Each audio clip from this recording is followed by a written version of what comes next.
En tant qu'auxiliaire de puériculture dans une crèche départementale, j'ai été appelée pour aller travailler sur la base du volontariat en pouponnière, donc à la date du 17 mars, le lendemain de la fermeture de toutes les crèches. Je pense qu'on a tous été un peu pris de court, un peu dépourvus au tout début, de savoir comment ça allait se passer, combien de temps ça allait durer. On n'imaginait pas que ça durerait 2 mois.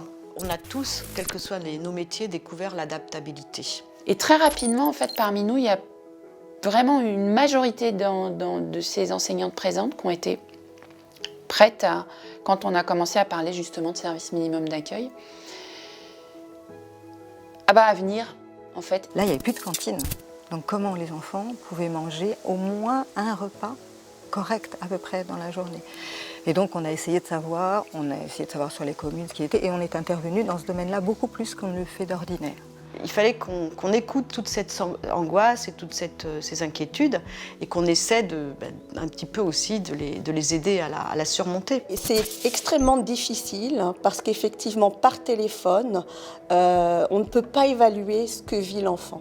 Donc en termes de maltraitance, de violence conjugale, de symptômes dépressifs, de harcèlement via les réseaux sociaux, etc.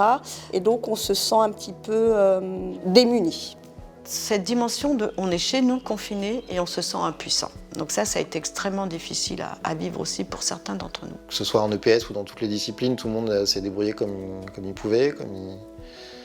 Mais c'est clair que la vie de classe, ça nous a manqué. Je pense que ça a manqué aux élèves aussi. Il y a quand même une certaine solidarité qui s'est mise en place. Le fait d'aller aider, moi j'ai adoré ça, j'avais l'impression d'être un peu utile. Puis il y a un moment, en fait, on s'est rendu compte d'un coup que tout était arrêté autour de nous, à part la pharmacie, le marchand de fruits. Et puis, en fait, l'école était ouverte. Heureusement qu'on a pu continuer à contacter les familles pendant cette période de confinement.